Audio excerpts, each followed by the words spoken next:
खामोश मिजाजी जीने नहीं देगी।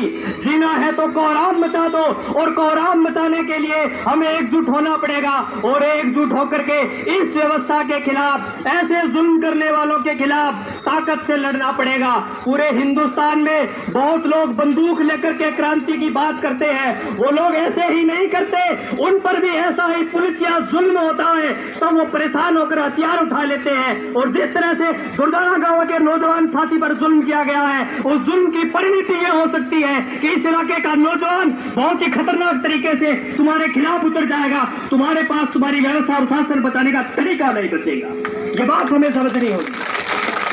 और हमारी ये बात सिर्फ दुर्दाना गांव की नहीं, इस पूरे नौर के इलाके के लोगों को सोचना होगा, जो अपने घरों में बैठे हैं, अपनी दुकानों में बैठे हैं, अपने काम कर रहे हैं, कि ये जुल्म सिर्फ दुर्दाना गांव पर नहीं है, ये पूरे नौर के ऊपर जुल्म है। नौर की सत्ता जिस सत्ता के मद में, जिस सत्ता के मलाल में बैठी है, उसे ये गलत फहमी है कि उसका विरोध नहीं होगा। उसका विरोध इतना खतरनाक होगा कि उनको जलने के लिए सड़कें नहीं मिलेगी।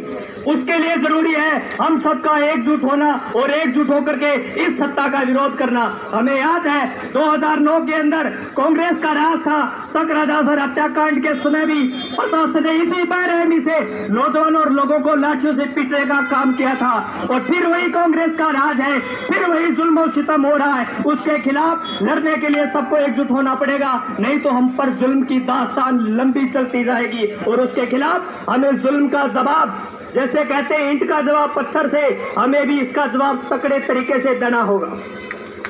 ये जो हम सड़क पर बैठे हैं, हमें इस पूरे के पूरे कार्यालय के अंदर घुस जाना चाहिए था और इस पूरे के पूरे सिस्टम को ब्लॉक कर देना चाहिए था। ये सिर्फ इनकी बपोती नहीं है, ये सरकार के पैसों से चलती है। सरकार पैसे हमारे टैक्स से लेती है, तब ये चलती है। ये हमारी भी संपत्ति है, हमें इसके अंदर घुस जाना चाहिए और इसके अंदर बैठ करके अगली आवाज को बुलंद करना चाहिए। निश्चित रूप से इस जुल्म और सितम के खिलाफ हमें बोलने के लिए अपनी ताकत को मजबूत करना पड़ेगा। खामोशी से और शांति से बैठने का दौर चला गया है। पूरे नौर के अंदर सत्यानाशी राज पैदा हो गया है। जहां देखो वहां पर माटी पलीत करके रख दी है इस राज ने। अगर इस राज के खिलाफ बोलना शुरू नहीं किया तो निश्चित रूप से न जाने कितने दुर्दाना गांव के कांड इस नौर क्षेत्र में पैदा हो सकते हैं। न जाने कितने हमारे उस भाई पर जो अत्याचार हुआ है, उस तमाम भाइयों पर न जाने कितने अत्याचार कर सकते हैं। अगर इन पुलिस वालों में इतना ही दम होता है तो इस क्षेत्र के अंदर बढ़ रही चोरी, इस क्षेत्र में बढ़ रहे नशे के ऊपर ये लोग कार्रवाई क्यों नहीं करते।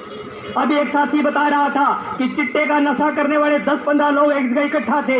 हमने प्रशासन को रात को 9:30 बजे फोन किया, सुबह तक कोई नहीं गया। ये इन लोगों की इतनी बड़ी नाकामी और चोरी है, इसके खिलाफ बोलना पड़ेगा। अगर बोलोगे नहीं तो रौंद दिए जाओगे, जैसे अंग्रेजों के राज में रौंद दिए गए थे। हमारे बुजुर्गों पर इतने अत्याचार किए गए थे जिसकी कोई सीमाएं नहीं थी।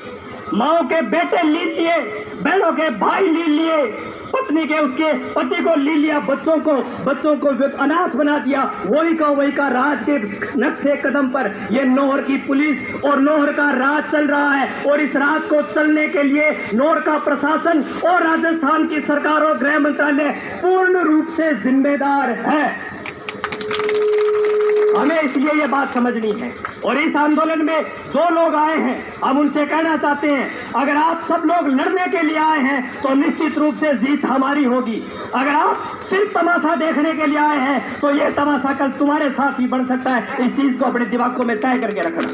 इसलिए जिस भी लड़ाई लड़ने को निकलना पड़े, जिस भी लड़ाई को करने के लिए आप निकल पड़ो, तो उसे अंजाम तक पहुंचाने के लिए वहां पर मजबूती से डटे रहो।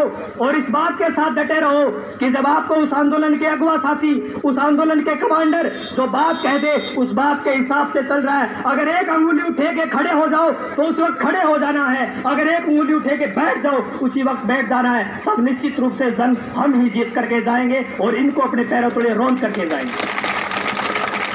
साथियों, मैं ज्यादा समय नहीं लेते हुए अपनी बात को यहीं पर खत्म करूंगा। धन्यवाद। इनकलाब जिंदाबाद।